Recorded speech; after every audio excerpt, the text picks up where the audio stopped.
you've come out of nowhere, and I think the biggest fear, and I know this is one of Michael's biggest fears, is nobody wants to be made a fool of. Nobody wants to look like a fool. Nobody wants to overbelieve anything. And in this field, it's rampant with sort of people making claims that they can't back up.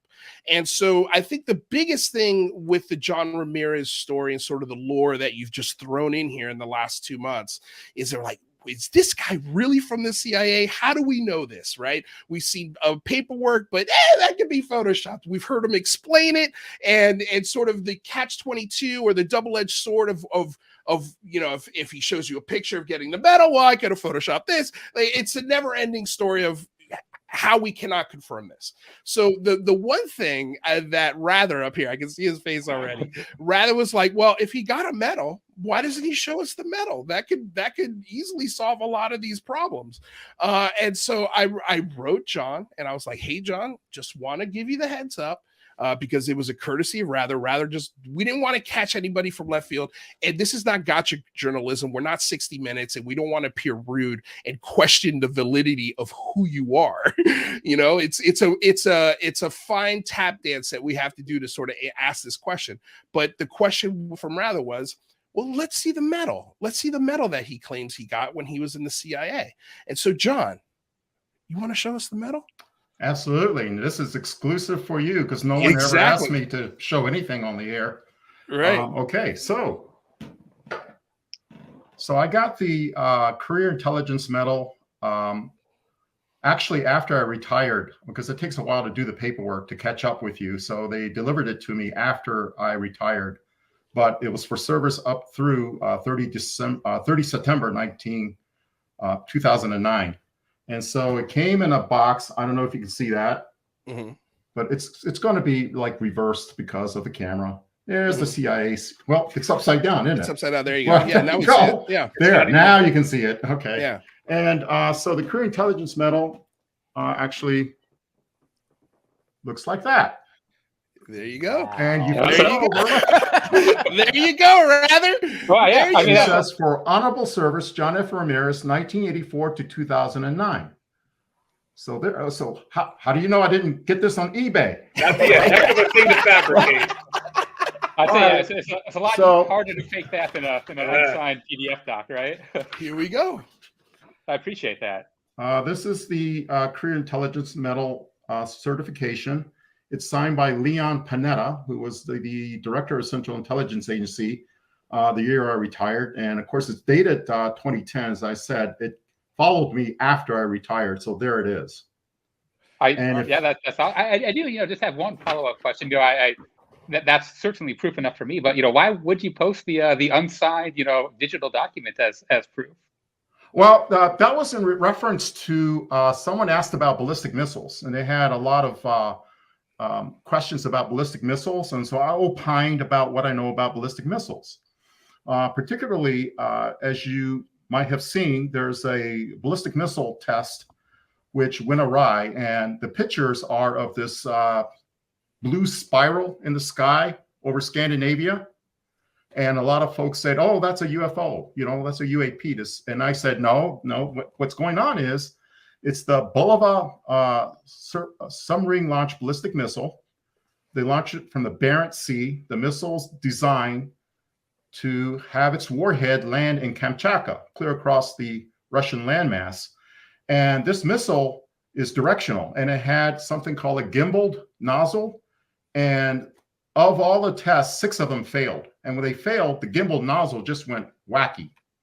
And so the missile itself has aluminum oxide as a major fuel component.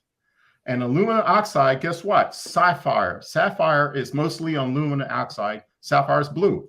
So this thing was literally outputting sapphire, aluminum oxide. And so it spiraled and spiraled and spiraled. And so you get this spiral in the sky, but that's what it was. It wasn't exactly a UFO or UAP. And so you have guys like James Auberg, who is known to be a debunker, I would say. And you have guys like Mike West, who say, no, that's not a UAP, it's this and that. And so in that instance, I agree with them. that how they describe that spiral is exactly what they say. It was not a UFO UAP, and just because it looks strange in the sky doesn't necessarily make it a UFO or UAP. So because of that explanation, and how do you know? I said, well, my job was, one of the jobs was ballistic missile analysis. And the certification said that I was known at CIA for being an expert on worldwide ballistic missiles. And that's how I know about what happened to the Bulova tests. And so that's so. Yeah, I think in hindsight, if you would have posted a picture of the medal and the signed document, I think we could have avoided some. Yeah, but it wasn't in context of that. I just said, okay, this is how I know about ballistic missiles.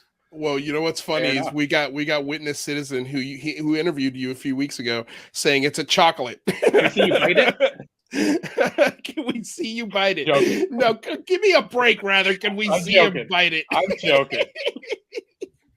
Oh man, that's funny. Okay, well, I'm glad we got that out of the way, and I'm sure that goes a long way in making you feel better as far as what we'll be talking about going forward, right? I mean, that's huge. He's never done that. Yeah, before. Totally. You know, it's I've listened to all of your interviews, and you sound like you know what you're talking about, but I don't. Whether it comes to the CIA and the FOIA and these government agencies, so yeah, that does go a long way to backing up your claims, and I really appreciate it. And by the way, I don't have a doctorate in anything. I think what I said was I was with the Directorate of Intelligence. And the Directorate of Science and Technology. I don't have a doctorate. I just have a bachelor's of arts. Yeah, I misread that, John, because I was rushing to find your bio as I was stalling, and I was like, "Oh, you did a good job." Yeah, thanks. Yeah. Sometimes we hide stuff. Your acting skills came to play. There you go. I was curious where I could get a doctorate in science and technology. That sounded like an awesome doctorate to get. Well, thank you for clearing that up. Okay, so let's dive right into it. Yeah. And one of the, I mean, all of us, it was the homework assignment for the whole crew. Go listen to these interviews with John Ramirez. Let's try and get some really great questions for him based off some of the stuff he said. So where I want to start with you is this PAVE pause radar satellite. Oh, yeah. Okay. So the thing that stuck out to me here was that you said this radar system, it's pointed southward over the Pacific Ocean with the primary purpose of locating submarine ballistic missiles. And you said it also has got the capability of tracking things that are going 8,000 meters per second. Yes. And then when I did the math, that's Mach 24. Yeah. What moves at Mach 24 that we're tracking? Reentry vehicles of ballistic missiles. If you look up reentry vehicles, and I tell people, I use a lot of terms like RVs instead of saying reentry vehicles, and they go, RV, recreational vehicle? No. To a missile scientist or a missile analyst, it's a reentry vehicle. You look them up, they look like sugar cones. Basically, they're cones. And inside, there's something called a physics package, the thing that goes boom. And they get released in the exo-atmosphere or outside the atmosphere. They sit on something called a post-boost vehicle, and they get popped out one by one, and they're maneuverable independently. And once they pop out and they go in, they're not powered in any way. It's just the force of gravity pulling them in. And they go up about 700 miles up, and then they come down. And when they come down, they go 8,000 meters per second. Wow. That's how fast they go. And as you can see them as streaks in the sky, the blink of an eye, I mean, they're done. They're already hit. Yeah. And so these radars are designed to track something that fast. Right. And also satellites too. They track satellites when they're not doing anything. Like, we're not going to get missiles launched at us on a 24/7 basis. So when they're not working to look for ballistic missile launches, they are tracking satellites. And as they're tracking satellites in space, they see things that don't match what we know as the two-line ephemeris. It's two lines of math. Basically, you put it into a algorithm and you spit it into a computer, and it plots, using Kepler's laws of motion, it plots satellite trajectories. So we can predict, where all the satellites are. And there's last light check, there was 29,000 pieces of junk up there, including real satellites, but 29,000 objects with these two-line element sets that NORAD tracks. And sometimes you see things that, hey, it's not a in the database. What is it? So they can remove all of that data and just track what's of interest. And that's when you see the UAPs. As I said, flying in formation under intelligent control with intent to go to a destination. So these two radars, one is pointing toward the South Atlantic, one's pointing toward the South Pacific. There's two up north, North Atlantic and North Pacific over the poles. The ones up north are doing most of the work, because if we get a ballistic missile attack from China or Russia, they're going to follow the Arctic Circle route. But submarines, they'll launch from the ocean. And so those two that I mentioned are watching for any kind of missile attacks from the ocean. Otherwise, they're just tracking satellites. And the Russians have them too. Well, just because you said submarines, and what I'm gathering, kind of based off what you said, is that we have filter systems on these satellite systems that can see through water. So essentially, these submarines can't hide. And like if you're a submarine and an adversarial submarine off of the coast of California, we see you no matter what. It's kind of what I got from what you were saying. Am I wrong on that, or is that a simplification? It is a simplification. Okay. The way we track submarines is because something of that big, that metallic, will create a disturbance in the gravitational and magnetic fields of the Earth. And so we have airplanes. The newest one is called the P-8 Poseidon. They used to be called the P-3 Orion. But the P-3 Orion, if you see those, they're more commonly known. They have something on the stern or the back of the airplane called a stinger. It's like a pole with a device at the end. And that's known as a magnetic anomaly detector. So they fly over the ocean and they can detect disturbances in the Earth's magnetic field. Mm-hmm. That points to something underneath the water. The only way a satellite can see a submarine is if it pops up its periscope. And most submarines don't do that, especially ballistic missile submarines. The whole intent of a ballistic missile submarine is to stay hidden. So if you've seen, it's a great movie. Hunt for Red October? Hunt for Red October. I was thinking about the Crimson Tide is a good one. Okay. Crimson Tide, you have the USS Alabama, which is a real ballistic missile submarine. And it goes out somewhere and just hovers, basically stations itself. And that location is secret, and it doesn't want to move very much, because once it moves, our adversary knows that there's something there. So it stays there waiting for a emergency action message, which is basically National Command Authority saying, we're at war, and you can authenticate the codes, and you've seen the movie. Right. Right. That's so the movie actually accurately portrays what it takes to launch a ballistic missile from a submarine. And you don't want to show yourself. So you're not going to pop up periscope. Fast attacks, which are tactical more, they don't carry ballistic missiles, but they can carry cruise missiles shot out of its torpedo tubes. It can also be considered a strategic weapon. They're more likely to pop up their periscopes. And when they do, they're not up there for long because they're just doing a look-see. In fact, they may, at that point, they put up what's known as an ECM mast. They look for electromagnetic emanations around, and they come right back down, and they go down, and off they go. They're hidden. Right. So you can't see a submarine from a satellite. However, suppose you have a radar satellite. Right. A satellite carrying a radar. There's some limited degree of penetration of the water with a radar. The electromagnetic waves are kind of bouncing off water because water is opaque to it, but at certain frequencies, it can penetrate the water to a certain degree. But unless the submarine is at periscope depth, you won't see it at all. And having said that, the secret part is there might be something under the water that's pre-placed, pre-positioned, so we can track things. And that's the Navy doesn't want me to talk about that. Right. Okay. Well, so one more question, then I'm going to open it up to the rest of you guys. Yeah. You did say that we were catching formations of UAP on these satellite systems and also a trajectory. Could you tell us where they were going? See, one thing everyone should know is that the United States intelligence community does not conduct operations over U.S. airspace, not the intelligence community, not what I call Title 50. what the ODNI controls. She doesn't spy over the US. She doesn't spy against our partners, the other Four Eyes, Australia, Canada, UK, New Zealand. Mm-hmm. We don't look at that. We look at Russia. So when I say we saw UAPs in formation, I'm saying over Russian airspace. Got it.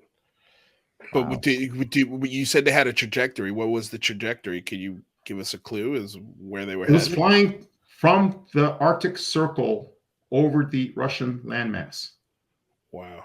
And can you give us an idea of what the formation or what the objects look like, or what the sensors were able to detect of those objects? The sensors at the time were, and here again, I can talk about the Defense Support Program because that's an old program. It's been up there since 1970.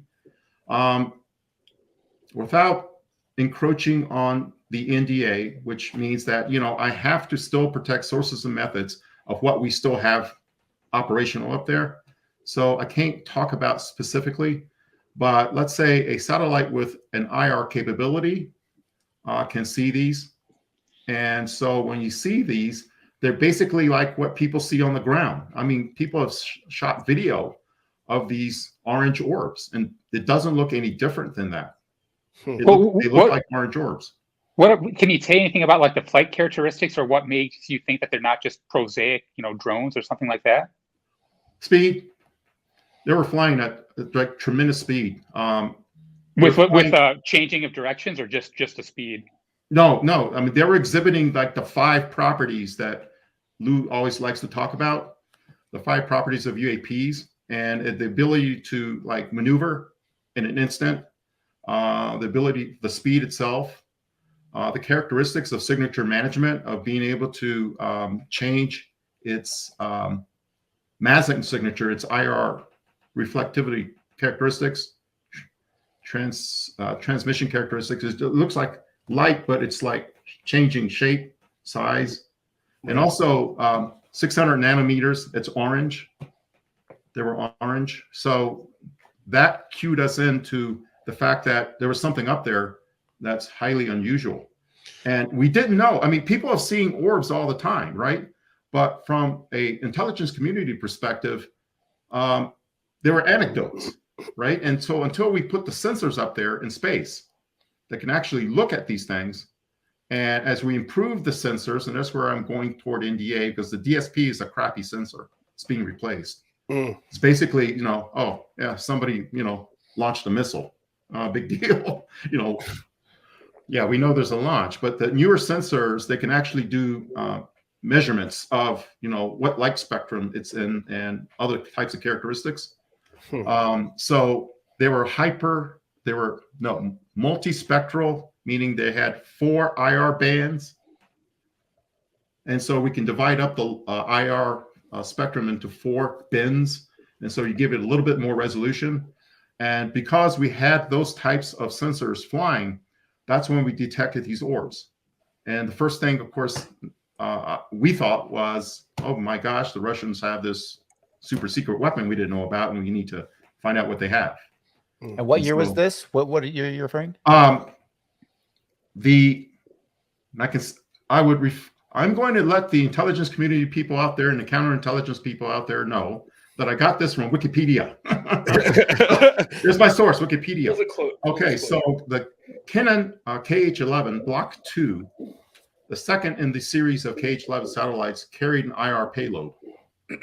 And that was launched in the early 90s. And I'll say that much. So when we had that type of capability beyond the DSP, when we had a better capability to look at the IR spectrum, that's when we start noticing that there were these orbs. And this was in the early 90s. Well, speaking of the DSP, you mentioned in a previous interview the Bob Fish emails, and him had a story where he came out of a ship and someone came out and said, "Hey, I saw something on the DSP that was zooming and made a 30-degree turn," and they called it a fast walker. And I think he said that the DSP would not be able to do that. The DSPs, they basically they actually had a blink on, blink off kind of duty cycle. They weren't persistent collectors, and that's why we flew so many of them. They didn't last long. I mean, we had to keep replacing the constellation over and over and over again. And they were basically just like looking for like instances of light, of something that looked like a launch, like the boost vehicle, the first stage of a missile launch. And they're looking at specific areas where we knew already there were ballistic missile silos in the Soviet Union. So that was their primary focus. And back then, China didn't have silo-based missiles like they do now. So we're primarily focused on that area of the world. I would say the Eastern Hemisphere. They would not be looking over anything near U.S. territory at all as much, because we wanted to look at that side of the world. Does that make you question his story? Do you think that maybe it's There's a lot of things in the Bob Fish story that seems to me like as told to Bob Fish by someone else. The fact that he mentioned there was a top secret SCI cafeteria. I've been there. The cafeteria is in Boeing. It's in El Segundo, and it's not top secret SCI. Anybody can go in there as long as you had a badge. So it was one of the better cafeterias in El Segundo. And so we had guys from Aerospace and Northrop Grumman and everybody else there because they had like the best food ever. I mean, I recommend the pasta bar. So when I went there, we went there specifically to talk about those space radars that I told you about. And so Boeing actually built the space radar for the US because they screwed up the electro-optical system. They had a giant contract to completely refurbish and renovate the entire US imagery constellation. It was called the Future Imagery Architecture. And before, we had a company that really knew what they were doing, and they were called like Lockheed Martin. They knew how to build satellites for that. But back then, Congress thought, oh, we need to compete. And so Boeing put the best proposal together, and Lockheed lost the contract. So Boeing was responsible for building all these satellites. They built the radar satellite called Topaz, T-O-P-A-Z. And I can say that, folks, it's on Wikipedia, so don't arrest me. So Topaz was Boeing's bird, and of the entire FIA constellation, Topaz was the only one that survived. The rest was shit-canned, literally. I mean, can I say that? Yeah, I can. Yeah. So yeah, we're on the radio. Try not to again. Billions of taxpayers' money went down the drain. Yeah. Oh boy, Boeing would be pissed now.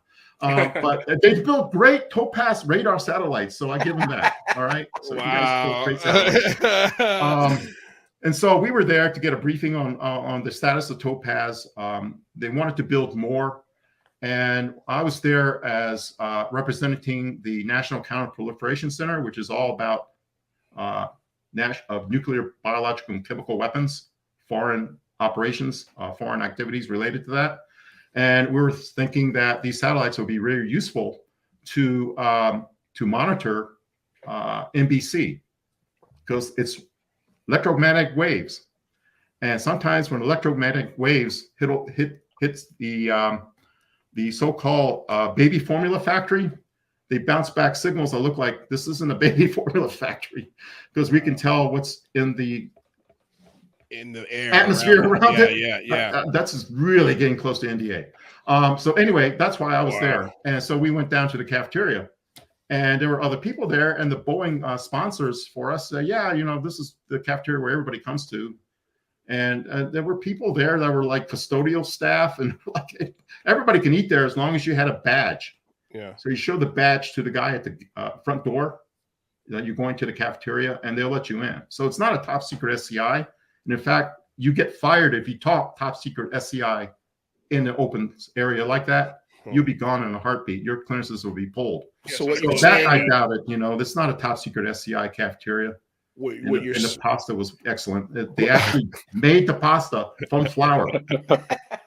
I was gonna say, they made the pasta noodles by hand. The odds of getting into this pasta bar, you saying I got a chance? There's a chance. You got a chance. You got to work for one of those contractors. All right. All right. So that's probably the biggest nugget of information we're going to get out of you. There's more. I'm full of nuggets. I kind of want to poke you a little bit on the atmospheric readings, and that is cool. That is very cool. Real quick, I do want to know, and then I'm going to get to these super chat questions, you guys. I sent in here. Trust me, we'll get to them.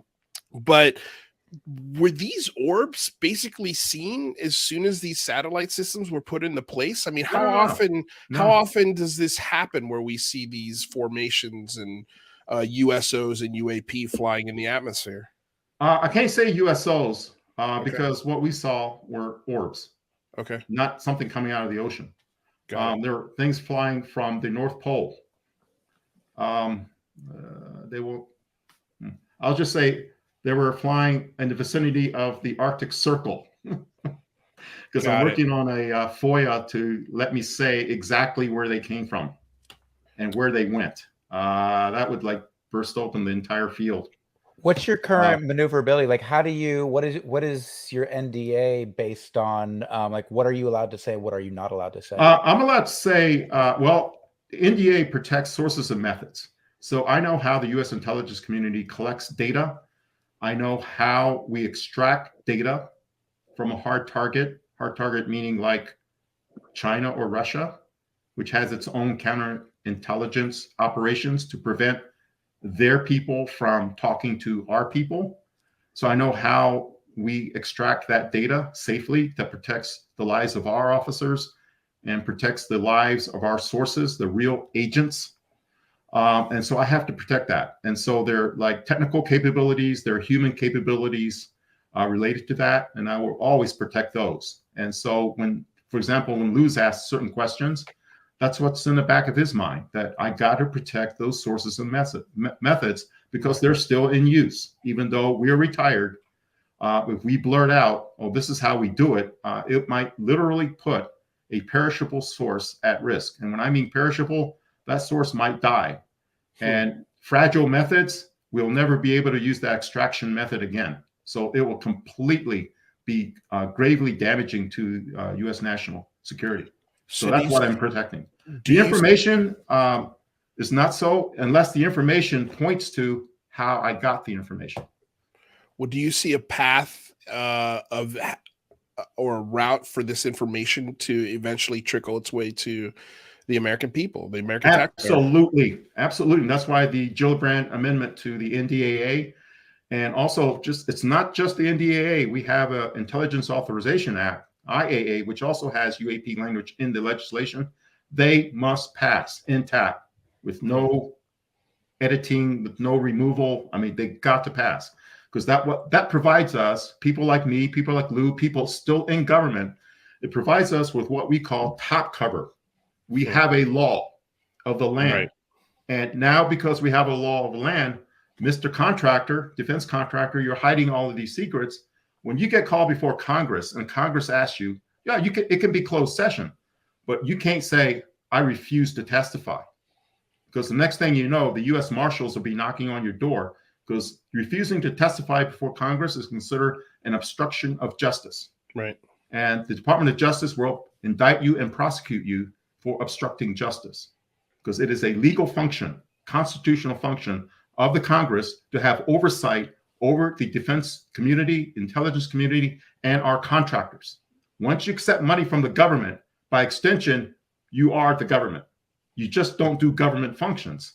There's a clause in most contracts that say that a contractor shall not have inherent government functions or responsibilities. But otherwise, by extension, you are the government. So they need to come clean. And it could be behind closed doors, but somebody needs to know exactly what's going on. And that gets reported. Got it. And so you're no longer under government contract at all? Absolutely not. Absolutely not. My retirement is handled by the Office of Personnel Management, which is the personnel office for the entire U.S. government. So I got transferred from CIA to OPM. My only contact with CIA is when I do things like that presentation, or I'm working on getting my medical records from CIA right now. I need to go back to CIA. I have a number. It's not 007, but there is a number of several digits, and I give them that number, and they have my name. And being CIA, I mean, they know where I live, they know my phone number, they know my email address, they know my social security number. I give them all that, but that proves to them that I am who I am. And now they really know who I am because I've been out on all these interviews. I was going to say, have you gotten any calls from the CIA since then? Since starting? No, I've been contacting them back and forth because it's a dialogue I have. When I do these things, I need to let them know that if I provide new information, I need to vet that information through them. So far, I haven't done so because that presentation is basically intact. The front part of that presentation was done in about 2015 to 2016. So I have been sitting on the front part one, for a long time. And 2, 3, 4, and 5, I did recently. And so the entire package went to CIA, and it came right back to me, completely unredacted. So I didn't do a very good job. we talk about the NDAs and stuff. I'm curious about how compartmentalized the CIA is. Say, you're studying the ballistic missiles and you find some weird things in the sky over Russia, and you write up a report on that. Would the same people be investigating that on the ground, or would they hand it off to another part of the agency to then go investigate? And if they did hand it off, would they ever find out the results of that investigation? Well, I would just use the general case of how we do intelligence. And basically, we have a source, and in this case, it was an NRO source. I can say that because I put it in my presentation, and CIA didn't redact it. So the NRO has space assets they fly, and for various customers. And they're basically two customers. They fly for NGA because NGA wants pictures, and they fly for NSA because NSA wants signals. And so in this case, it was pictures. It was something in imagery. And so when they see that NGA, they're all like top secret SCI cleared. And they may have compartments within NGA, but they're all cleared. To work in NGA, basically everyone has the same level of clearance. And so they saw something, right? And so they said, that's interesting. And then they did exactly what I said in the slide. They went to CIA, they went to DIA. What do you guys know about what the Russians have flying up in space? Because we saw this over Russian airspace. So DIA does their thing. We did our thing. We got our experts to look at it, and they're all TS SCI cleared for that data. Because to get an SCI, you're already like pretty high up in terms of eligibility to get other compartments. So we did the analysis, and it's still pretty much top secret SCI like everyone has in the building. And so there's no like special compartment yet. And so when my engineers were done and they reported back to our principal, who was tagged to represent this subject matter area. He was the one guy that was the subject matter experts that then talked to other subject matter experts within his or her own agency. Our guy then took it back up to NGA and NRO. And so everybody, his counterparts throughout the intelligence community did the same. And so at that point, it's still top secret SCI. And they said, we need a working group to look at this. That's when the compartment started. Because in order to look at what we saw at the top secret SCI level, my engineers needed to be read into what we have flying that is like that. And that's when they got cleared into what we have. And so then they got cleared into what we know about what we think UFOs are really like. So they got cleared into that. And they got cleared all the way. Like, I think they went back to Roswell. Because they had that compartment. But were you cleared into this stuff as well? Absolutely. I refused. A smart CIA officer will know this. Never ask for more compartments than you can work. Because the more compartments you have, that's more work for you. So I try to get rid of my 26 compartments. I would sign almost any contract you gave me if they told me they'd tell me the secrets. So I would don't tell me if I don't know, because I can function without it. Right. I got read to a point. It wasn't even a reading. I mean, it was like, oh, we need a couple of your engineers. And I go, why? And so, well, here's why. Right. So, okay. Now, I didn't say anything about that for a long time until 2017. Until Lou Elizondo, until he started talking about orbs, and people are talking about orbs and tic tac and go fast and gimbal. And that, all right, okay, now I can talk about, yeah, we saw these things like way back when, because it's the cat's out of the bag, right? Right. And James Lukatsky wrote his book, Skinwalkers of the Pentagon, and then he mentioned orbs. And so now, okay, it's out of the bag, right? So I'm freer to talk about what we saw back then. But back then, I wouldn't have said a word. Even if I was retired at that point, I couldn't have said anything about what I saw. But thanks to the recent revelations, I can. So I'm not answering your question. I think I lost your question somewhere, and you were talking about compartments. Well, yeah. It's kind of, If would you know? And I guess that kind of raises the question of there might be other people at the CIA who might know what these are, UFOs or otherwise, right? But it wouldn't be you at this point. And then John. No, I have to. I make an informed speculation. That's why I call it informed, because I know what we saw, and I have to speculate what it might be. And so that's where my value comes in that Lou can also do informed speculation. Right. But he's also extremely informed. And Jim Simivan and all these folks, and I'm using their names without getting their permission, but I mean, they're public figures now, right? Right. So Chris Mellon and all those guys, they know what's up there. But they still have clearances. I don't. So they still have to protect what they know. I, on the other hand, can talk about something that happened decades ago, because what happened decades ago is now in the public domain and released officially. So I'm a little freer to put more context into what I say.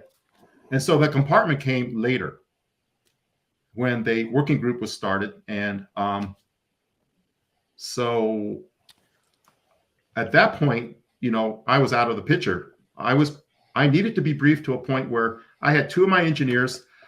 I was responsible for writing performance appraisal reports. We know them as PARs. So I need to evaluate their work. And how can I evaluate their work unless I know why they're flying to, and I'll say it, St. Louis, Missouri, NGA West for these meetings? And then they came back, and so I had to sign their travel orders, sign for their airplane tickets and sign for their hotel accommodations, right? And their what we call MIE, meals and incidental expenses. And sign for all that. So I need to know what they were doing. And they also came back and said, "Boss, we need a safe." So, okay, now I have to order. Why you need a safe? Well, we got this super secret compartment, and which you're not read into, but we need to throw things in there because we can't put it in the regular safe. So okay, so that's how I got to know what they're doing. So they were throwing things in there left and right. Brooks, did they look that wide-eyed and scared when they came back and talked to you? Yeah. No, they knew I was interested in UFOs because at my desk back in the days when monitors were not this like flat panel I have in front of me, but there were these big ass CRTs. On this big ass CRT that says Dell, I had a UFO doll, ET doll, a gray, which actually was colored green. It's gray, and I used to set it on there. And everyone knew I was interested in UFOs, and everyone knew that it was my hobby, and everyone knew that I used to go to UFO conferences on my own dime, paying for my own airplane tickets and conference fees and hotels. So the interest in UFOs was well known, and I connected with other people at the agency who had this as a hobby. Huh. We never studied it like as a thing, but we had it as a hobby, and it wasn't really studied as a thing until I described the orbs. But I believe there were people in the agency who already knew what was going on. Wow. And that was slide 54, my infamous hybrid slide. And I say that was told to me. That was one of 3 briefings I got on this phenomenon that's related to UFOs and UAPs and who might be driving them. So one of. But I thought you weren't read into that stuff. I wasn't. Somebody screwed up, or somebody. I don't know what the situation was. I told CIA that there's going to be a slide about hybrids, and here's how I knew. And I told CIA directly the meeting I was in, about the time it occurred, the 2 senior officers who sponsored the meeting, and other people who were there in the meeting. which were CIA officers, maybe other intelligence officers, but I recognize 2 CIA officers personally that I knew, plus a whole bunch of academics I didn't know, because we had a sign-in sheet, and when they signed in their email addresses, they had .edu after their email addresses. The rest of us have .gov. So I knew that, okay, this was an interesting briefing, and it was at a hotel. And I identified the hotel, the CIA. I was at this hotel, and gave them the address.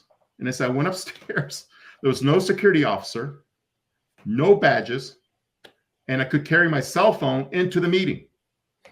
That tells you right there that that's an unclassified meeting, folks. And who were you instructed to? Who instructed you to attend the meeting? That's one of the names I can't mention. I don't have permission to meet. But yet. you were instructed. I was invited. No, I wasn't instructed. I was invited. You were invited. People invited me. Know I was interested in UFOs, and that they knew that interest. All right. So the one tidbit I have is that the folks who sponsor the meetings, the office that sponsored them is the same office that was the successor to the office Kit Green worked in. Kit Green worked for the Office of Research and Development. Go ahead. If this meeting wasn't classified, though, why can't you tell us who arranged it and tell us more about it? Because, again, when I name CIA officers, I need to get CIA's permission. Right. There's a thing called the Intelligence. Yeah, that makes sense. Sure. Intelligence Identities Protection Act, IIPA. You cannot independently name a CIA officer. I can self-proclaim. Sure, no, that makes sense. You don't want to out the exactly. CIA, I don't know what their clearance status was at all. Do you know why they set up this meeting though? Like, what context were they telling you this information? Were you researching something that you needed to know? I don't know. That's the mystery of sharing. That's kind of a bizarre way to share information, because even if it was shared at that level of what I think I was told, you would think there would be in a skiff. It wasn't. Right. It was a whole. You think it's possible that they might have been feeding you misinformation or some other kind of weird thing going on? No, because I reached back to other folks and confirmed the fact that what they knew was the actual truth, and plus who they were in the building. Yeah. Did they provide any evidence that this was true, or did they just say that this is kind of the theory that they were going with? No, it's not a theory. They actually stated what they stated. So fact. And then I confirmed it later with others. So they stated it to you as fact. So your report that you shared was not your speculation. You're sharing what was stated to you in as an open meeting. fact. Oh, you're talking about slide 54? Right. It was shared with that group of people, which I would say numbered like maybe 3 or 4 dozen at the most. But it was not held in a closed area, as you said. You were able to bring your own cell phone in with you. You weren't searched, nothing like that. Nope. And I mean, so it was presented as fact, as in it was just said as fact, but there was no proof or anything to back up that fact?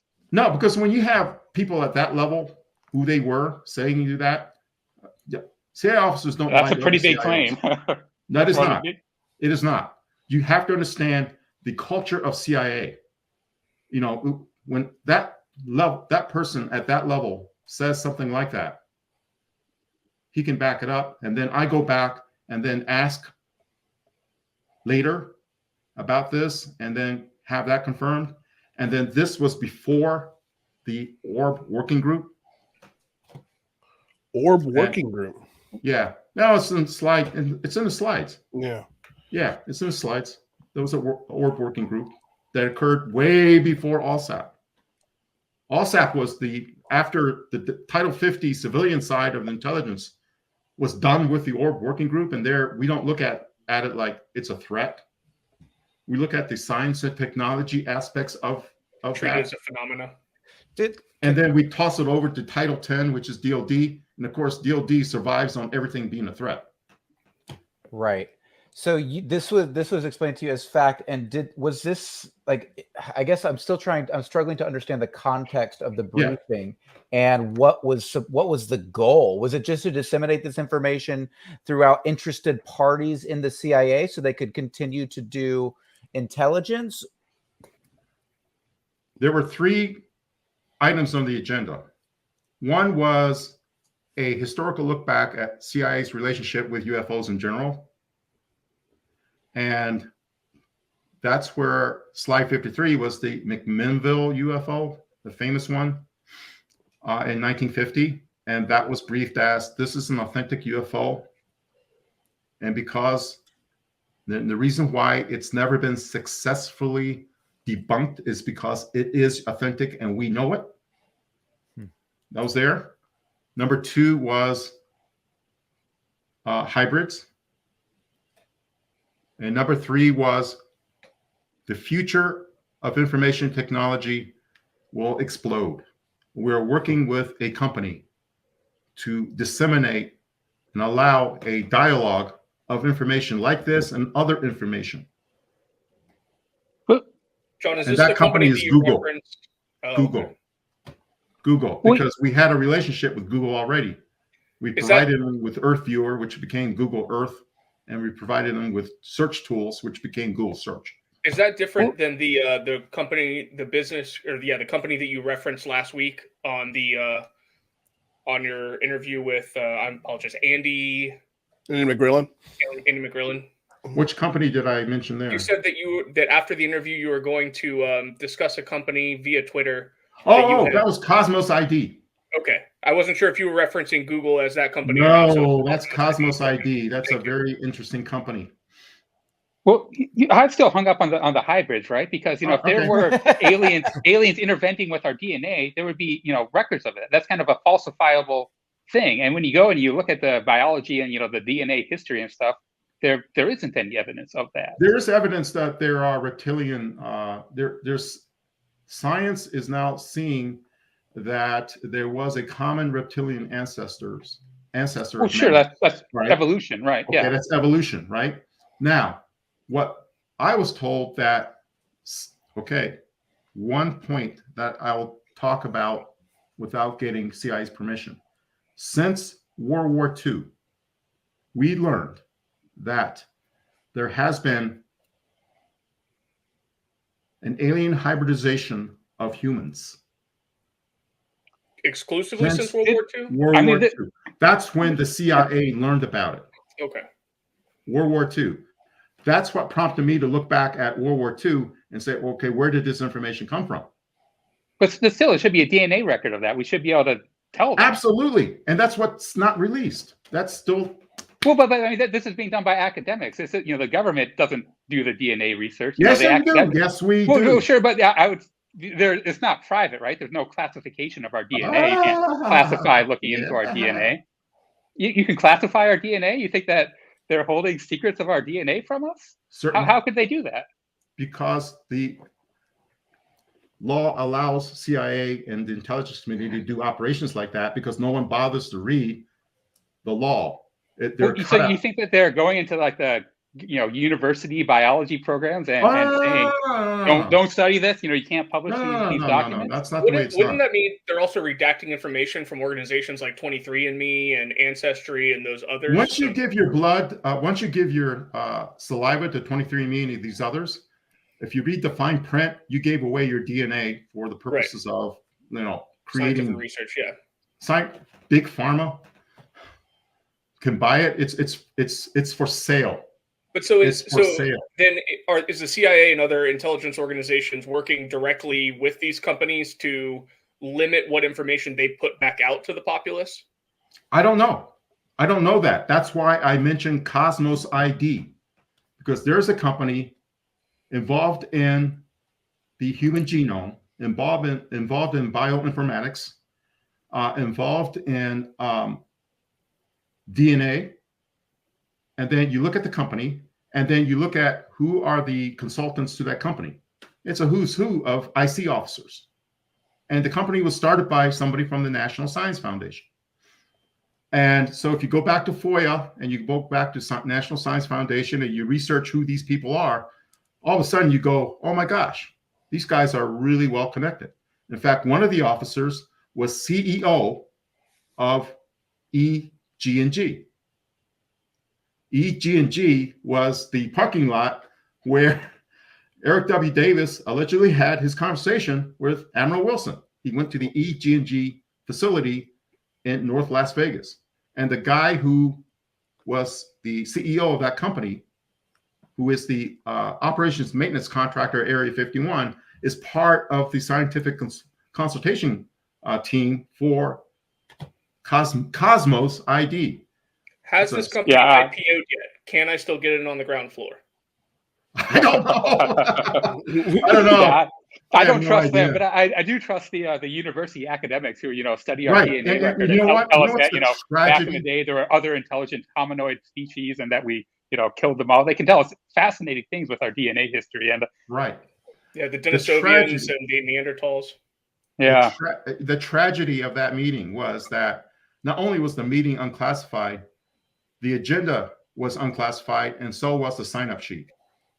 Well, I say the real tragedy is that they didn't actually provide any evidence for their claims, right? Oh no, but it's discoverable. And John, what was the third? Before we go any further, what was the third? You had the historical. Right, I mentioned that Google. They said that they actually said in the future, all this information will be searchable with a device that you can hold in the palm of your hand. We are working toward that device. And their partner at the time was Google. Creators of Android, the operating system. So real quick, I just want to go back one more time to the hybrids and so when they spoke to you about this was something that they were saying. Did they say why they believe this or what they discovered that points to this idea of human reptilian hybrids? I had to research that on my own. They didn't make that connection. Did you research it in classified documents or just kind of like online? No, online. Just putting it together. But they said specifically that they didn't provide any evidence. But they said this after is specific. World War II. Yes, that they discovered that humans are hybrids after World War II. So in my mind, they said, okay, do we know of how we could have gotten alien DNA after World War II? And then I go, Roswell crash, bodies.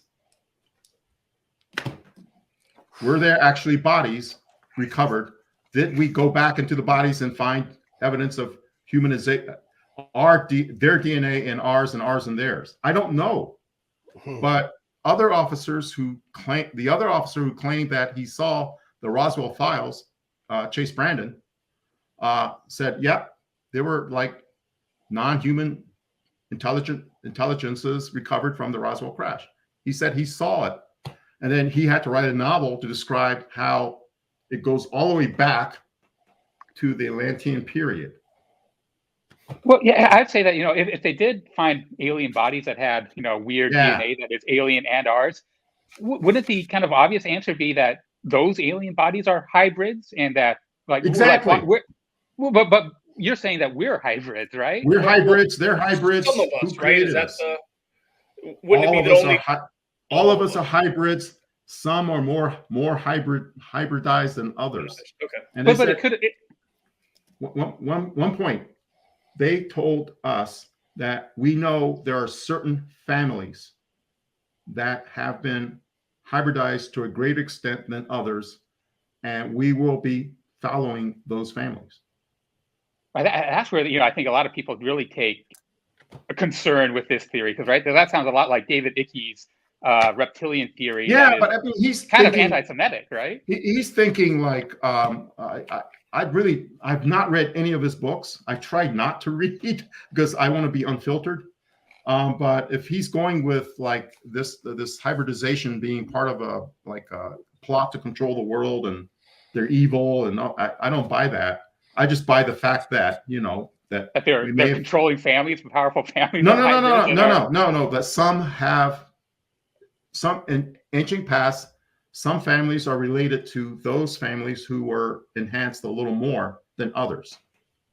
And so I'm going with that, and that's a hard one to swallow. I understand, right? But I mean, I can't swallow it either. I'm just telling you, this is what I was told, and so that's a research point for others to research or to debunk or to not believe. I mean, it's up to you.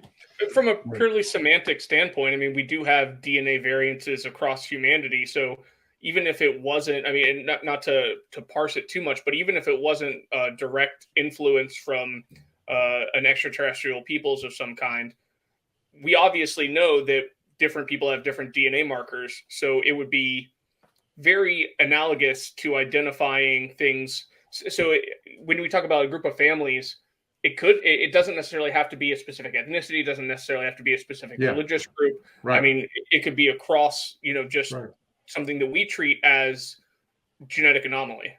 Mm-hmm. But if there is a genetic anomaly that, we can't trace back, that was just introduced at World War II, I would be shocked if academics would overlook that or not be able to find that. So that's what I'm curious, because John, you had said ancient families, but then we also have the World War II. So was it we found out during World War II and it had happened prior to that, but we didn't realize it till World War II? Somebody told us. Okay. And so that's why you're kind of relating it to Roswell. Not so much somebody told us, but hey, maybe we just found out after this Roswell crash, after doing an autopsy and running. It gets more complicated than that. Yeah. And that's what prompted Lou to go in his soliloquy. I mean, he did a very somber soliloquy. You guys probably remember when he did a really brilliant soliloquy about suppose everything we've been taught in schools by your parents, by your churches, et cetera, was wrong. We're wrong. Suppose all of that is wrong. And so, I mean, I urge people to find that and actually listen to the context of that. That's the closest he got. And that where he said there may have been an enhancement of our DNA 70,000 years ago. He put 70,000, an actual year. I never heard 70,000 until he said it. But I mean, I am very confident that the government is sitting on this. And in order to understand the UAP in its entirety, where it came from, why they're here, who's driving them, you have to go back to, like, what's our role? Why are they here talking to us? Why do they want to interact with us? And you have to get past, you got to build that bridge to the fact that we are hybrids and we may have been hybridized by them and they themselves may be hybrids in order to get back to the true UAP story and why it's so secret. Because this will, if the government actually, if the President Biden actually says we're all hybrids and, we're alien hybrids, well, what would happen? The stock market would plunge. I mean, everything would just collapse and that can't happen. So you have to have this, what I call this controlled dissemination, a little at a time. Let's talk about, we already know about the craft. Okay, there's things in the air. Great. And now for the first time, somebody in position of authority, like the DNI, Avril Haines, said, that the extraterrestrial component to this. That's the second thing that needs to be talked about and go from there. To go any further than that, you need the top cover. You need a law that says people can now talk about it. And that's why that bill in Congress, the one in the Senate, the IAA, the NDAA in the Senate, that is so important. Because without that, this conversation stops and we're back to where we are, just speculating. So when you're talking about sorry, go ahead. Well, I was going to say, sorry, Michael. I was going to say that just reminds me, you still got time to call your congressman and senator. Use our website, The Big Phone Home. We've got templates there if you guys don't know what to say when you call, and push for this NDAA because it's important either way. I mean, this legislation should be passed. And so just a quick reminder, you still could call your congressman. You can still email them, write them, tweet them, whatever you got to do. Sorry, Michael, you were saying. Oh, I was just going to say, just a question for you regarding your experience in the CIA and your experience in this particular meeting.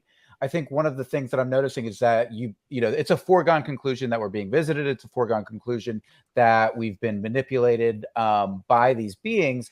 But that being said, if you don't have specific evidence from the CIA in their communication with you, what level of skepticism do you hold when it comes to believing what a higher up in the government tells you? Like, I'd always be extremely skeptical. I don't know if I'm ever going to be all in 100% believe anybody when it comes to this topic, but I think it's important to keep an open mind. So Right. I'm trying to gauge your skepticism level. Yeah. I came in as a believer. So I would admit that I was biased toward holding that before I walked into the building for the first time in 1984, due to all the experiences I've had as an experiencer. So I came into the building as a believer, not as a skeptic. And in the building, I met other believers. I met more believers than skeptics in the building. And I know that there are people there who actually know the truth about what's going on. But again, that's a foil. How can you know that though? How can if you don't know? Yeah, if you don't know the truth, how can you know that other people know the truth? There is a code within CIA that we do not lie to each other. We do not lie to each other. So at the very It's least, hard they to believed describe what that. they were telling you. Pardon me? So at the very least, they believed what they were telling you, even if what they believed may Yes. not have been what we'll And some of them consider are all the informed. truth, I know but they that some of them definitely are informed. I know that because of their position and what they analyze, that they are informed. So they could be mistaken. No chance for them being mistaken. I think they have access to compartmented intelligence that I don't and others don't. I think there are people who actually know what's going on, and they're holding it tightly. Now, some of that is being released. Some of that's loosening up. And I think we're on the road for that to occur. Because now we can talk about who's driving. When you say extraterrestrial at that DNI level, now you're talking about not the craft, but the drivers. Yeah. And that's the next step. So I think slowly but surely that realization will come to fruition. It's interesting because one of the things that you mentioned earlier is something that you had direct contact with, and that was these orbs. But you're also alluding to, physical, biological beings, as well as, and I'm curious what your take is on UFOs or UAPs that are believed to be structured, like the Tic Tac. So what's the relationship in your mind between the orbs that you had direct evidence of and these other objects? The orbs that we saw through the infrared sensors in space, they're flying really fast. And when they go through the upper atmosphere, they're going to cause, I'm not a physicist, but I'll say it's a plasma field or some kind of field which envelops them into that type of manifestation. What we saw was slow. Tic Tac was slow. I mean, the FA-18, as fast as it flies, those Tic Tacs can fly probably a lot faster because there's been evidence that they can climb to, one thing I heard was 80,000 feet in a second or something like that. Right. So they can go fast, but they were almost like putting on a show, slowing it down so that we can see them. And Lou says that there's a 23-minute video where it was great detail. And that the DOD is sitting on it, and that's they're posing for pictures. The UAP task force report says that they had an interest in our sensor systems. Those sensor systems include signals intelligence sensors and imagery intelligence sensors and MASIN IR sensors. And if they have an interest in them, that means that they slow down enough for us to like sense them and take pictures. That's probably. Yeah, you previously said that they were going really fast. So you saying they would like go slow and then zoom off? Down, yeah. And when we saw them close to the surface of the water, where when the Navy saw them, they're flying a lot slower than they can go. It's almost like, okay, yeah, we know the F-18 go fly this fast, and we'll just keep pace with you and just follow us. It's almost like, that's, I call it a demonstration. Yeah.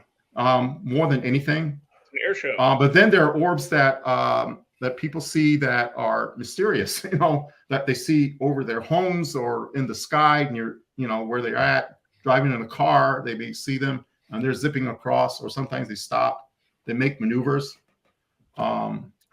Well, the former Secretary of the Navy echoed something very similar where, we've got all of these real world legitimate threats, North Korea, South Korea, not all South sorts Korea. of, or not South Korea, excuse me, but this idea of nuclear threat from North Korea. You've got the Chinese, you've got all sorts of stuff going on in Africa. And then you've got this UAP thing where they're out there. We know they're out there. It's almost kind of like they know we know, and right. Exactly. they're not doing anything. And so therefore the importance of them goes way down because they don't seem to be a threat. They're not a threat. Yeah.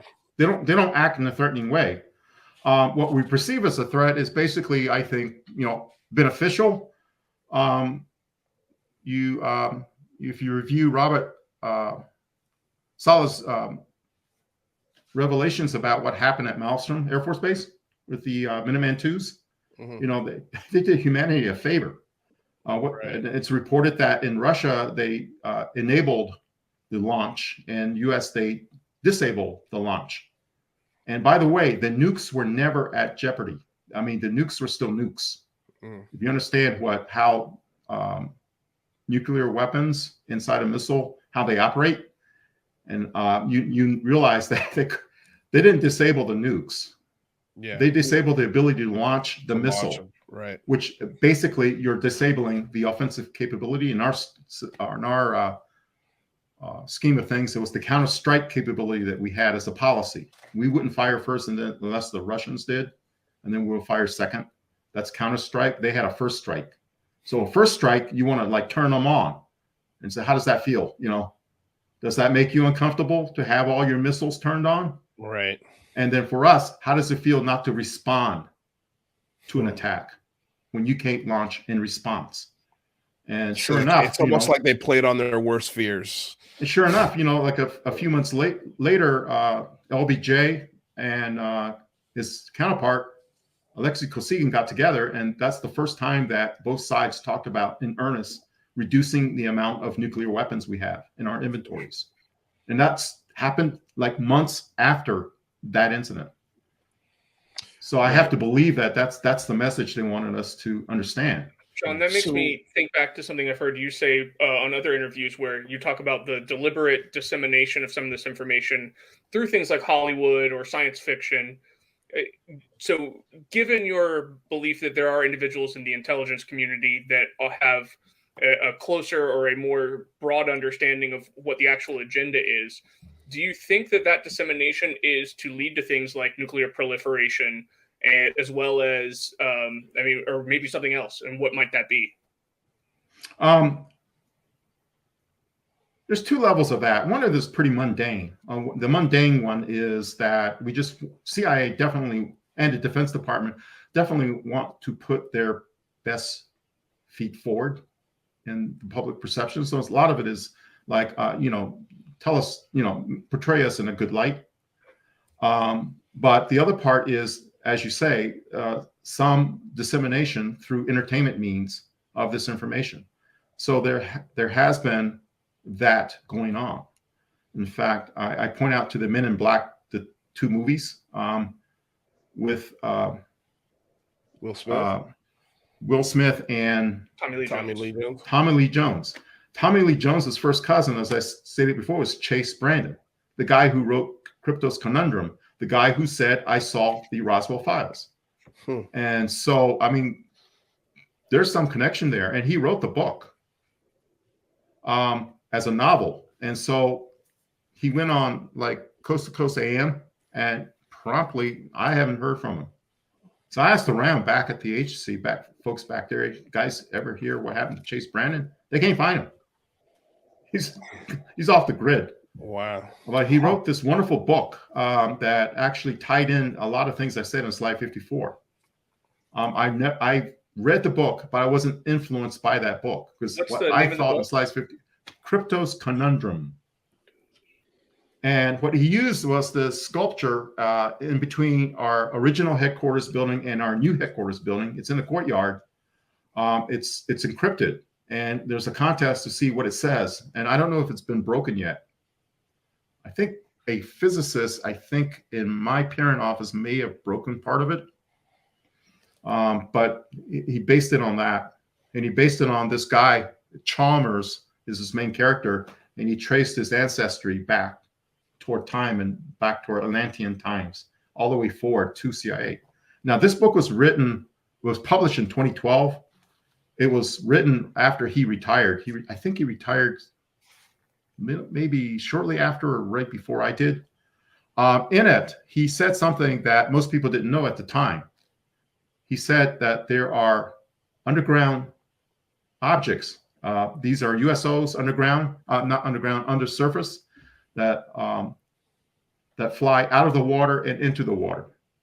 Now, when he wrote his novel, that wasn't like really known that well, that a lot of these objects are in the water, and that's how we see them.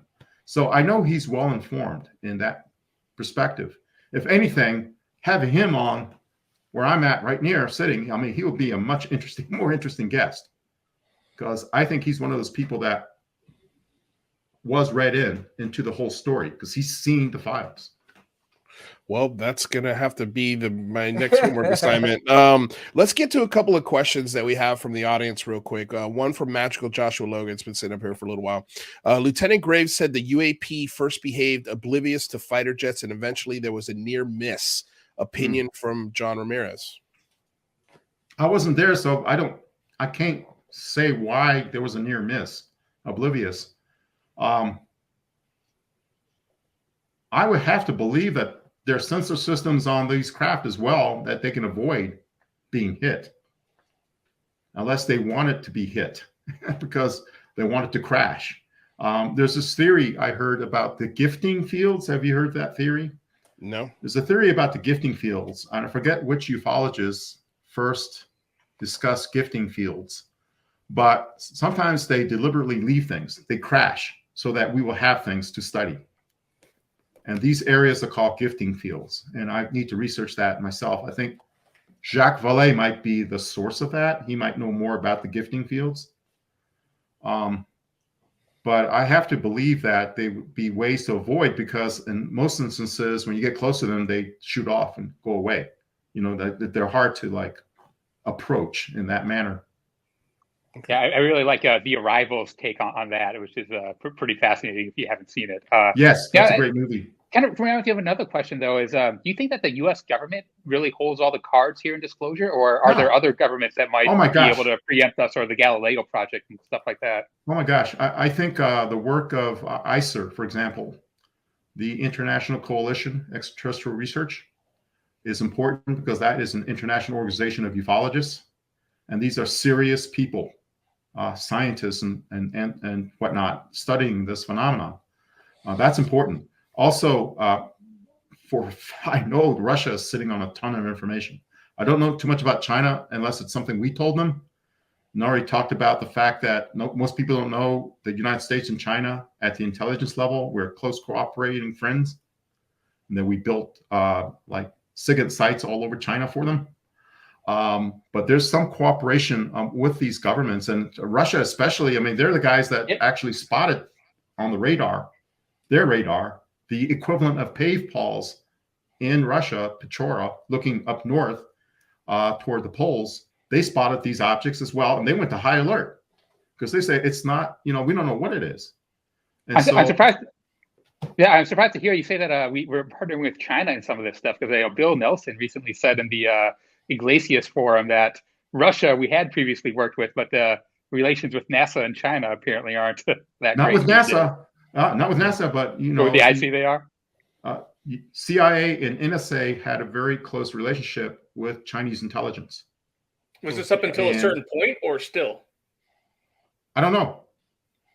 When I retired in 2009, that relationship was ongoing, and I posted 3 open source articles, one by the New York Times, one by the Washington Post, and one by United Press International.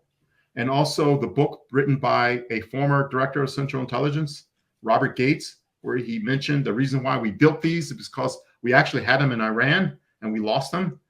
And then we had to approach China to see if they'd be interested in hosting us. and they were hemming and hawing. And then we sent a young U.S. senator that paved the way, talked to Deng Xiaoping, and convinced Deng Xiaoping that this is good for both of our countries. That senator is now U.S. president right now. When he was senator, Senator Biden approached the Chinese to help CIA enter the country. And we brought the first computers there. They've never seen an IBM PC. We brought the first IBM PC there. We brought what would be considered to them a supercomputer they could not have built themselves. It was built by Digital Equipment Corporation. It was called a PDP-11-70. So we brought that there. We brought everything that you would think would be at Menwith Hill in UK and in Alice Springs, Pine Gap in Australia. Miniature versions of that we brought there. The ray domes, everything. I mean, it looked like, like if you look at a picture of Pine Gap, it looked like that, except much smaller. And we taught them everything. I mean, I taught at their schools, teaching PLA officers how to analyze Russian radars. We gave them our software. I mean, it's unbelievable how close we were. If you had to take a guess, do you think that relationship is still going on? I don't know. After 2017. Yeah. After 2017, I don't know what happened. I think we're trying to repair that. I hope so. But they have a lot to offer, and so we compete economically, and but militarily. There's a rumor that, they stole everything from us. You'd be surprised how much the Chinese can do. They're good at math. They know how to figure things out. They need the material science.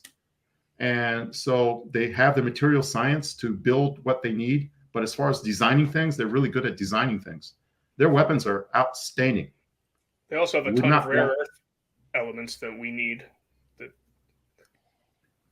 Yeah, speaking of rare earth, the titanium in the used in the A-12, which is the Oxcart, the CIA A-12, the titanium came from the Soviet Union.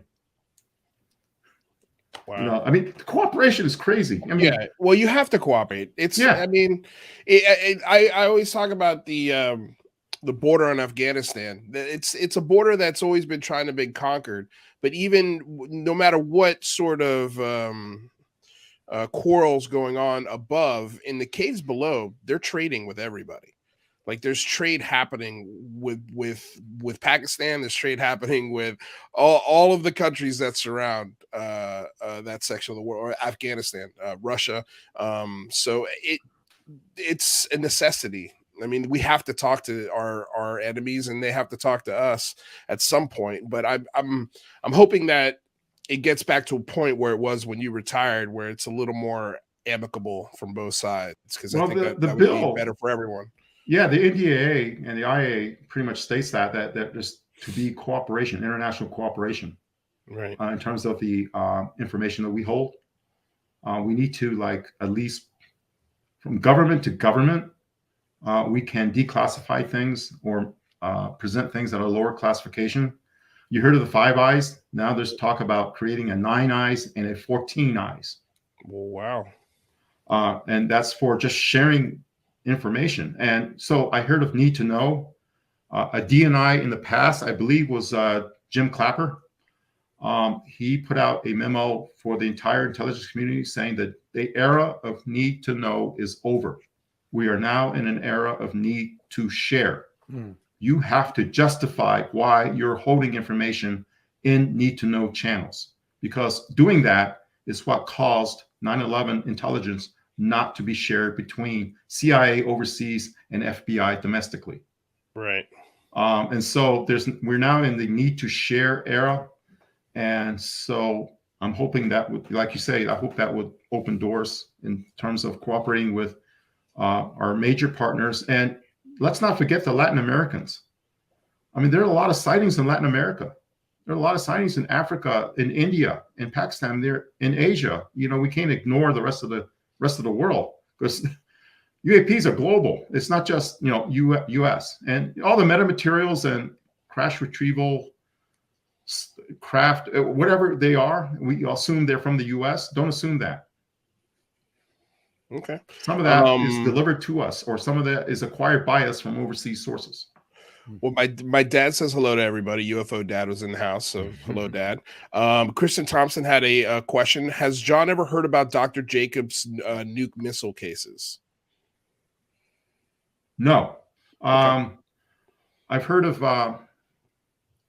Robert Salas's cases, and of course, Robert Hastings. He wrote a wonderful book about UFOs and nukes. So I've heard of those. I don't know if I may have in passing. So remind me. Yeah. Mr. Calhoun asked the question: Has John any thoughts on cattle mutilations, particularly why so oddly specific tissue samples are taken during these events? I do not know. Okay. That's been a question for me that I've been asking myself. No, I don't know. That is a weird aspect to it.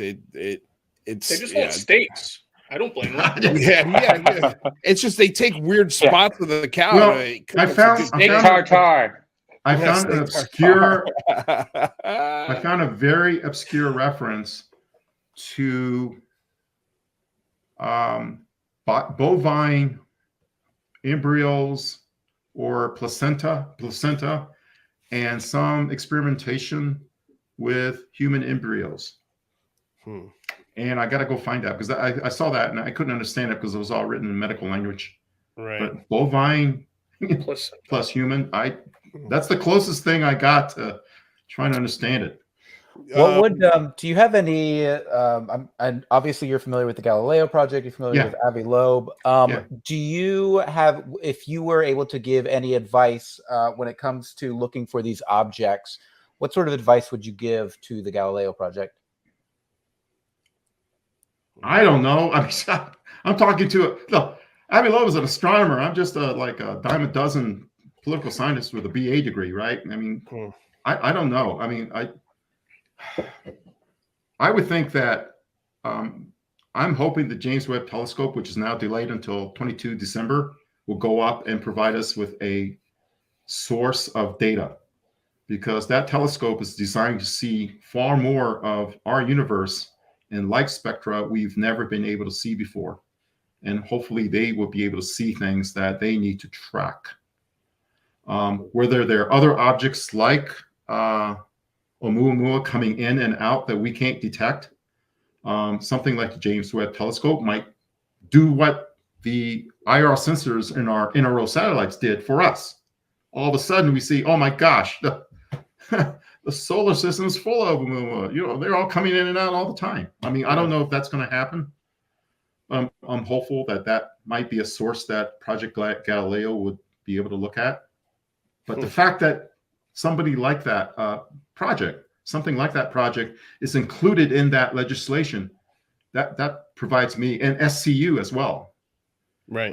That provides me with a lot of hope that now it's not just because Congress is going to make this a law.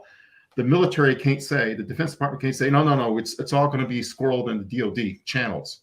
Now they're forced to participate with science. I want scientists to participate, not just government scientists, but all scientists, because I was hoping, imagine when Braswell the rancher, instead of going to the base, he went to New Mexico State University or University of Mexico and got them to look at it. And we wouldn't have the secrecy right now. And I'm hoping that this will open up doors so that we can have an honest dialogue about exactly what we're dealing with. And the fact that government. Sorry. Finish. No, I'm hoping that the government would then be encouraged because now they have the Congress and its oversight function be encouraged to share information about what they're holding back, including what we're flying. That needs to be shared too. Well, there's also, I can't remember who coined this, but somebody mentioned, the sky's not classified. And I think that Avi Loeb. Was that Avi? Yeah. So, I think this is coming with or without the government. It would just be nice if the government would get on board and sort of speed this up a little bit because we all know that they have the sensors, they have the data that's been collected. It sounds like since at least you've been around, as far as these satellite systems are concerned. But somebody asked a question, you kind of answered this earlier, but said, what kind of evidence did you see hybrid briefings to make you believe in evidence? Go ahead. Evidence. I mean, they didn't show me like pictures of hybrids, Right. They just said humans are hybrids. And I came in already believing that. Right. As you know, I was an experiencer, and that kind of was like part of my download that we are hybrids. And it was my way of thinking, okay, there's a missing gap that anthropologists say that there's a missing gap. Why aren't we like the primates I see, in the wild? Why are we who we are? And so even if you're religious, whatever religion you are, there's always a creation story. There's one in Genesis. If you are a fundamentalist right-wing Christian, and I don't mean to disparage anybody's religion, but using that as a category, and maybe it was wrong for me to say right-wing, but fundamentalist Christian, let's say you're that, and you believe in the Bible as a literal word of God, everything, like the universe was made in 6 days and 7th day God rested. You would look in there and say some divine being made us in their plural image. Let us make man in their image. That right there, that's hybridization.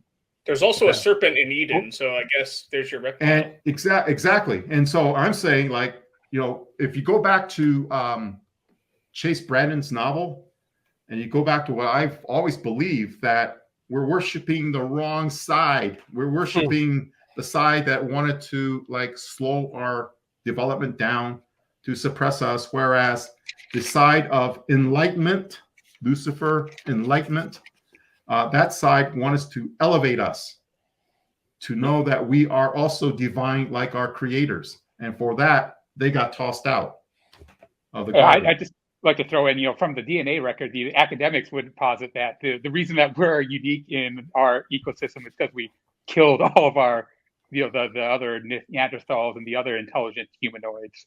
So that's, one possibility. Well, they just didn't survive. I mean, we just had the makeup. Yeah. We were more robust in surviving.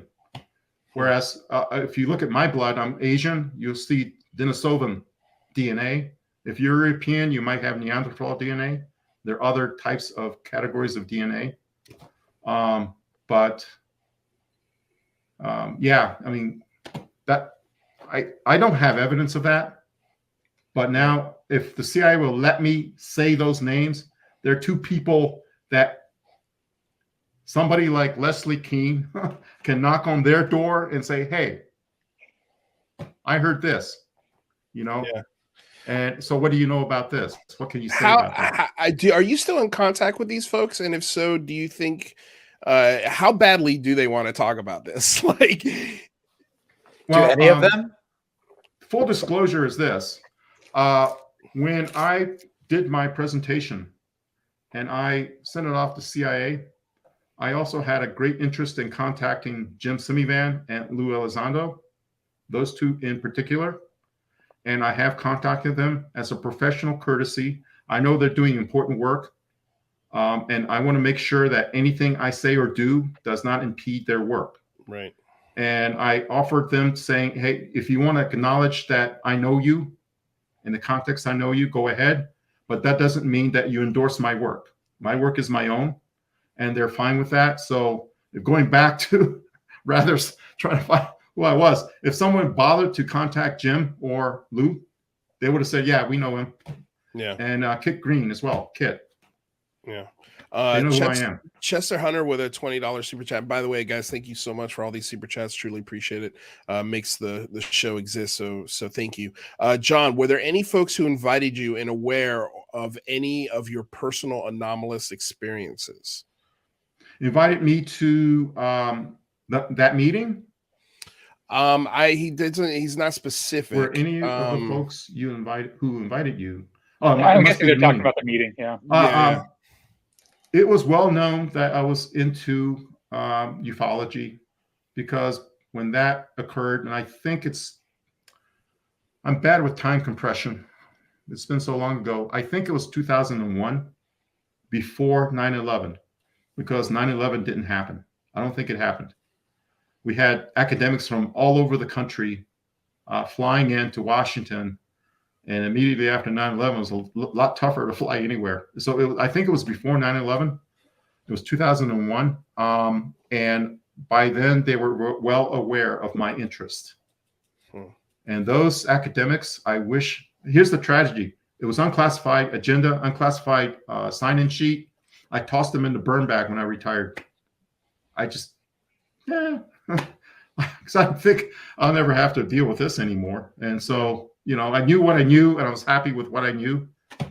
I wish I had kept the agenda and the sign-in sheet, especially because it listed names.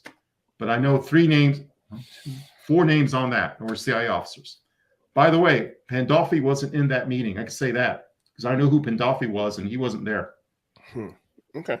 There was no Ron Pandolfi at that meeting. Although he worked for the same office. Meat Cutter with a $5 donation says, rather save my soul. Great show, you guys. Got to listen on the KGRA app while I was out and about today for the first 30 minutes of the show. Thank you so much, Meat Cutter, for the donation. John Brusso with a question says, hi, John. Thank you for your service. Is your CIA medal made from 999 silver? If so, is it engraved along the side edge of the medal? I don't know what... Is this a guy trying to steal your medal? I don't know what it's made out of. I don't know. I don't see any engravings around it. But again, there it is. That's awesome. And I don't see any engravings around it. I don't know what they look like now, but this is what they gave me in 2010 for service complete in 2009. So there it is. Artist service, by the way. Yeah, well, that's the one thing that I perked my ears first when I first heard you, John, is why you're doing this and and your motivations. That was the one thing where I was like, oh wow, that's actually quite refreshing. I want you to explain that real quick, but before you do, Artisan Tony says for $10, rather is a high level hybrid and trying to bury it. I believe that. If there's anyone on this panel that's a hybrid, it's rather be squidding. But yeah, if you could go ahead and just tell the people, because that's a big question, right? That we keep hearing pop up is why now? Why now? Why now is first of all, when I retired in 2009, basically I retired, and basically I was just like working around the house, renovating my house. I recently purchased in my retirement and just doing yard work. I mean, I was done with it. And I still had an interest. I still watch YouTube videos and whatnot, but basically nothing really progressed from 2009 until 2017. And when TikTok was released, when we found out there was something called AllSap and something called ATIP, before that, I was like everybody else. I was like listening to Coast to Coast AM. And I don't think Jimmy Church was doing his Fade to Black then. I think he was the guest host back in that era. So all the way back to Art Bell, to George Nuri, I was basically interested in this. And I was just listening to what other people say. And I go, that guy's an imposter. I can tell because the way he talks and what he described doesn't exist. And then, but, never mind about that, But in 2017, when people start that really elevated the discussion. And all of a sudden we learn about AllSap and 2008, 2010, and Senator Reid funding and all that. And everyone believed that, that's when the government really, but you guys know that the government is always doing this. Right. And never talked about it. But there was this, the fact that I know that when we saw the orbs, that brought it out of the UFO era into the UAP era. And we started to investigate this earnestly. Like I described in a previous interview, these were no longer your grandfather's flying saucers. These were different phenomena. And what went on in Skinwalker Ranch before then, that high strangeness and all that. And they go, well, this wasn't just about AllSap. Stuff happened before AllSap. Yeah. And so that motivated me to, how do I present that story? And so that's what motivated me to talk more about, the first part of that briefing was about, suppose a UAP event occurred today, what would happen? What I described is the actual process of what happens in the intelligence community when you see something like new and unusual. It doesn't necessarily have to be UAPs, but basically that working group process happens to the point that you write a report. And once the intelligence community writes its report that's coordinated with the other agencies, and it goes to the DNI, at that point, it's disseminated. It can go to the White House. So at that point, now you're at like 2008, 2007, 2008. That's what started. Okay, now it's on the DOD side. Title 50 civilians are out of it. Title 10 is DOD. Can we shoot it? Can it shoot us? That's DOD, right? And so when they took over, they had more of an aerospace. Forget the acronyms. Forget the alphabet soup. Something flying can hurt us. That's what they were concerned about. Regardless of what that study was called, that was the focus. Something is flying. Maybe it can hurt us, maybe not. What is it? If it can hurt us, how do we shoot it down? How do we defeat it? What is this about in terms of a national security threat to our forces? Have we figured out defense systems or defense capabilities against these things? Against them? Yeah. I don't know. Okay. That's a good question for Lou, and that's when he's going to say NDA. Yeah, exactly. I think somebody's asked him. I know this. I give you one thing. Yeah.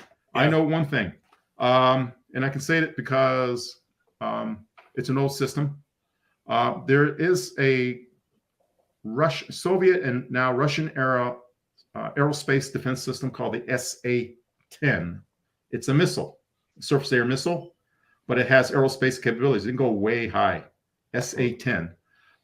Russia, they call it the S-300, and there's a radar called the flap lid because it looks like a lid pointed back. It's sort of like the Patriot radar in some ways. It's a planar phased array called a flap lid, and there were modes of operation we saw in that can track all kinds of aircraft, and with some ballistic missile and tactical ballistic missile defense capabilities.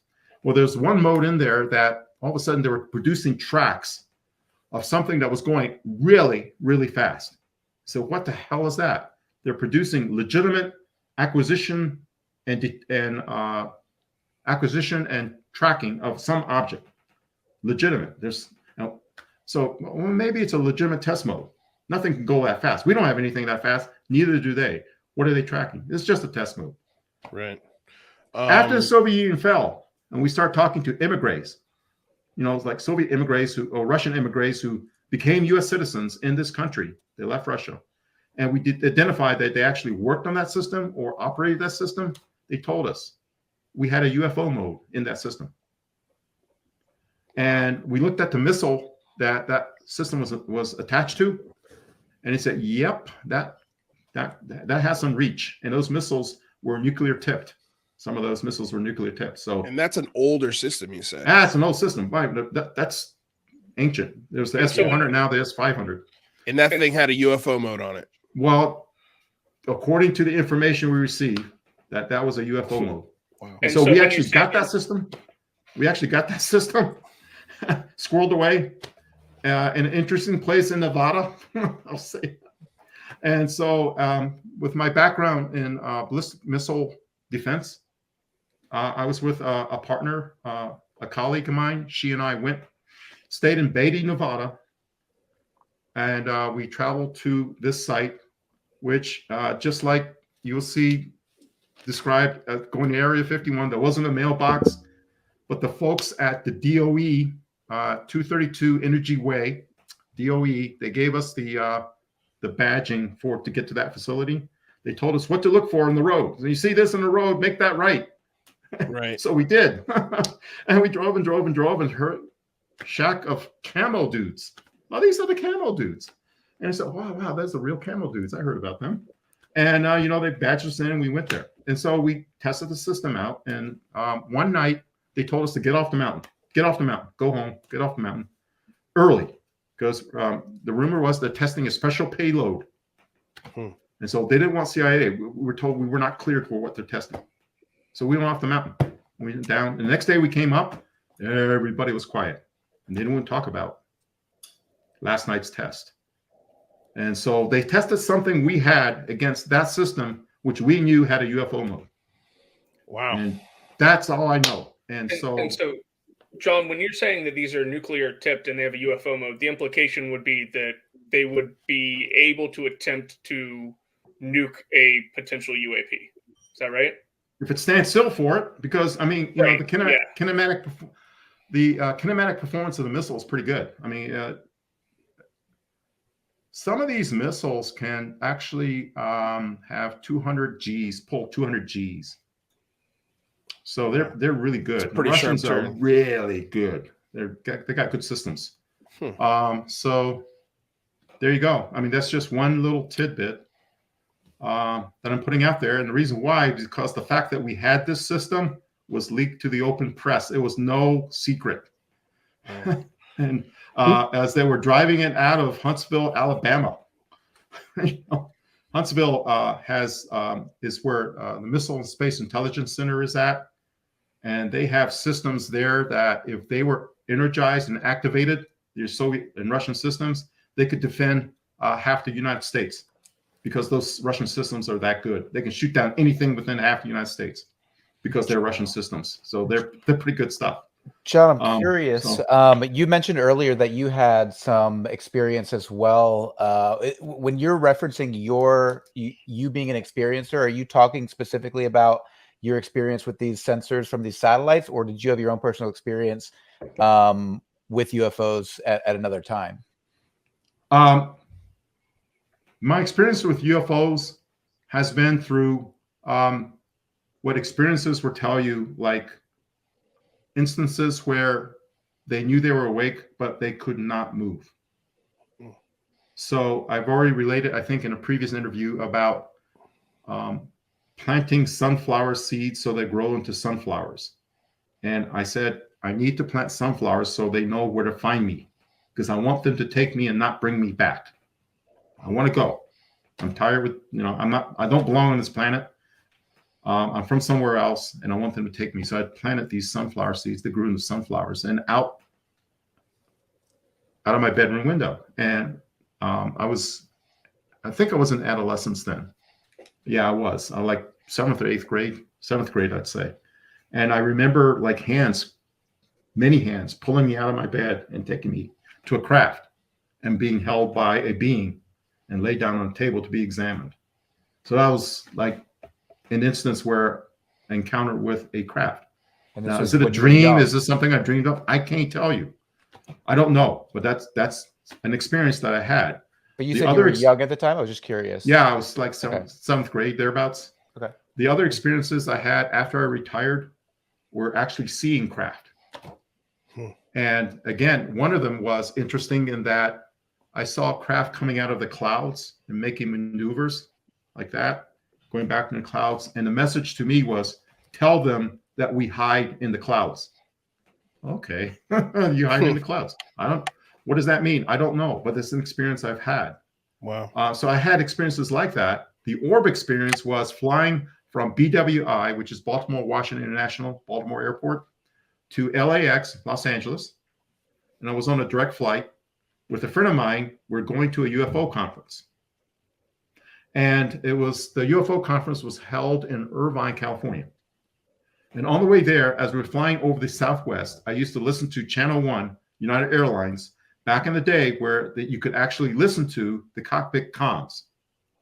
That right there tells me that was before 9/11, because after 9/11, you're not listening to cockpit comms anymore. But, instead of listening to country or classical or whatever music they were playing in the other stations or comedy, I would listen to Channel 1 because I was such an aviation geek, listening to air traffic control and the pilot, the cockpit. And the pilot described seeing an object. So we have a bright orange object coming across our flight path, and it's right in front of me, and it's now to the starboard side, from the port side to the starboard side.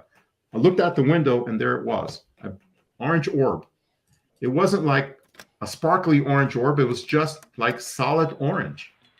And it was like receding and stopped for, stopped. It wasn't really, it was moving with the craft because I didn't see any kind of like we were passing it. And then it flowed out, receded. And that was like an orb experience. And the other orb experience I had here in Arizona was looking out my balcony during a CE6 with Mark Sens experience. Watch more podcast clips now on our YouTube channel. Go to Livewire Podcast Clips and watch more great podcast videos just like this one.